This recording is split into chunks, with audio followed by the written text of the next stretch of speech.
Hi there, my name is Neil Blevins, and this video is called The Client Wants Stylized, but what does that really mean? So frequently when speaking to clients, especially for a 3D film or video game, I'll be told they want the work to be stylized. But what does stylized actually mean? It's okay to be confused because it's a confusing topic. After all, this is stylized, but so is this, and this too, and even this photograph of a real place is stylized. It's just the style of photorealism. So when working on a project, how can you get on the same page as the client, especially if they're not a visual artist themselves? It's not that they don't have a picture in their head, they do, but they may just not have the words to describe what they're after. In cases like these, I tend to bring out charts like this. Let's get rid of all the words and focus on pictures as a starting point for our conversation. Okay, so let's take a closer look at this chart.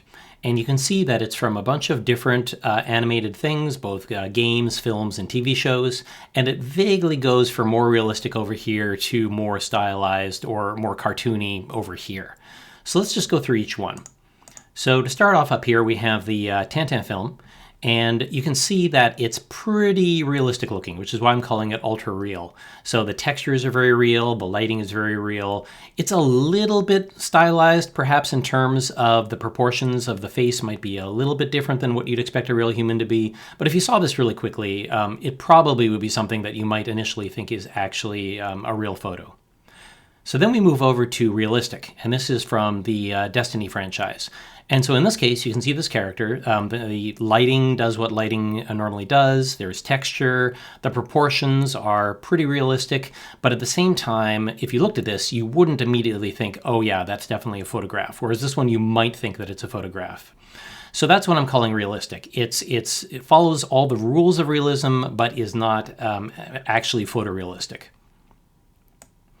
Okay, over here is Miguel from Coco, a Pixar film, and you can see here, while the textures and lighting are very realistic on him, his proportions are very exaggerated. Like no one would see this and think to themselves that this was a real person. And so that's what I'm referring to as semi-realistic, something that has exaggerated proportions, but otherwise still follows most of the rules of a real thing. Then over here is stop motion. This is from Oni the Thunder God. And this particular one, you can see that the face is very stylized. I mean, it doesn't even have a nose. And then on top of that, kind of feels like they're made of a lump of clay, which gives it some of that claymation feel to it. Okay, then moving down here, this is from the Wild Robot by DreamWorks. And in this case, I'm referring to this as paintbrush because it kind of feels like everything is actually made of three-dimensional paint strokes. And you can see the big thing here is on these edges, it's not a straight edge. This definitely has all sorts of little bits and pieces popping out of that edge. And you'll see this even more when we look at the environment version. And then this one over here, which is from Arcane, this is what I'm referring to as a semi-flat shaded. And so this also has a paintbrushy feel. Like if you look in here, you can feel the paintbrush sort of feel in the textures. But if you look at the edge is far more straight. Even the edge of this hair here is like, you can see there's like, straight, straight, straight without a lot of variation on the edges. So that's sort of a fundamental difference I feel from this look here, which has paintbrushy feel on the surface. But this one, it feels as though the actual surface is made of paintbrushes. Then over here, this is from Spider-Verse. And this one is more pushing towards the graphic, where you can see, for example, some outlines here and there on the surface of the faces. And then because this is supposed to be a comic book film, you can see there's sort of a comic book halftone going on. Like you can see on his face, there's sort of that halftone effect in his hair, on his suit, and then also, again, in the environment when we take a look at it. And then the final one I have here is cell shaded. So this is from Genshin Impact, and so this one is, even though it is 3D, it does have very much that 2D anime feel to it. And so you can see there's definitely outlines all over the place on the surface. It does not have realistic textures. The textures are much flatter with just a few painted areas like, the eyes and that sort of thing. And so that's what I'm referring to as cell shaded. Okay, now let's do the same thing, except we're going to do it to environments. So again, the Tintin film, ultra real. Like if you look at the background here, especially if you look at it quickly, you could totally imagine that this is a photograph. Not a lot of stylization going on in terms of texture, lighting, or proportion. Then over here, same thing as the character, so realistic. You have the different surfaces, you see individual leaves. The light is hitting this architecture back here in a believable way, and there's lots of texture detail, but you definitely wouldn't look at this and immediately assume it was a photograph. Then down over here, we have the semi-realistic with Coco. And you can see there's lots of texture here, but the proportions are really exaggerated. Like, look at the architecture here, where you have all these skulls. This is a very stylized looking skull. There's also an exaggerated color palette. You can see things are being pushed dramatically here in terms of really saturated colors. And then on top of that, there's also really theatrical lighting going on, where you have this strong lighting coming from here and here, hitting the surface there. So again, it is realistic, but it's semi-realistic because of those kinds of exaggerations. And then here is stop motion. So this is Oni the Thunder God again. And so you can see how this one works. Everything feels kind of small, and that's that miniature stop motion look that they have going on. So some of the things that makes it feel small is you have these very soft shadows. There aren't really hard shadows anywhere. Everything is very diffuse, which is something that happens when you have an actual real life miniature set. And all the props seem a little oversized. Like if you look at these desks, like the thickness of this desk is really much thicker than if this were probably a real desk with a real character sitting at it.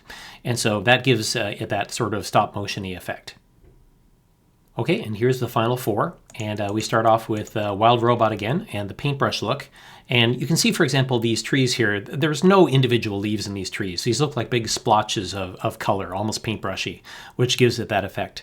And then also the use of flat colors. There's a lot of really flat areas here without a lot of extra detail, which helps, even in architecture, you can sort of have that simple, stylized, paintbrushy kind of look using those sort of techniques. Then let's go over here to the semi-flat shaded and arcane again. And you can notice here that everything, once again, has very, very painted looking textures, but the actual surfaces, everything is very hard-edged. So, here there's lots of nice little painted details. You can see on here, on the metal surface up here, but the edges are much more well-defined than in the other examples. Then down here, the comic book halftone, again from Spider-Verse.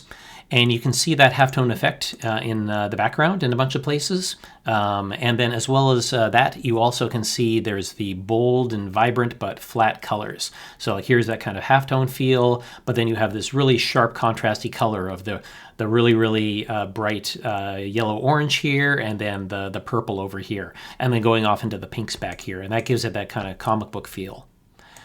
And then finally, cell shaded. And the funny thing about the cell shaded, this is again from Genshin Impact, and this is true about a lot of anime especially, is that the characters will have outlines, but the actual architecture or backgrounds will not. And so that you can see here, the same sort of thing. So the edges are very hard, so it's not, it doesn't have that brushy feel. And there's lots more areas of big, solid, flat color going on. So like the difference here is that even this foliage over here has a much more hard-edged and simplified look to it than the stuff that you would see in, for example, the Wild Robot. Of course, your final goal is likely to create something that has its own unique stylization, but these images can give you a good starting spot. Maybe you mix the textured look from one of these examples plus the geometry look from another, or the cel-shaded look, but with much wider outlines. Whatever it is, using wedge tests like these can make the conversation easier since you have concrete stuff to look at and point out, rather than trying to find the right words to express what you or they feel. So feel free to use these pages the next time you need to identify what stylized means for a specific project, or even better, make your own similar pages with even better examples of some of the common stylizations out there. I bet it'll lead to fruitful conversations that'll help you and the client come to a consensus far quicker. So thank you very much for watching. I hope you find this helpful in your future projects. And if you want to see more tutorials like this, please go to neilblevins.com and go to the education section. And if you want to be notified the next time I post a new video, please subscribe to my YouTube channel. Thank you very much.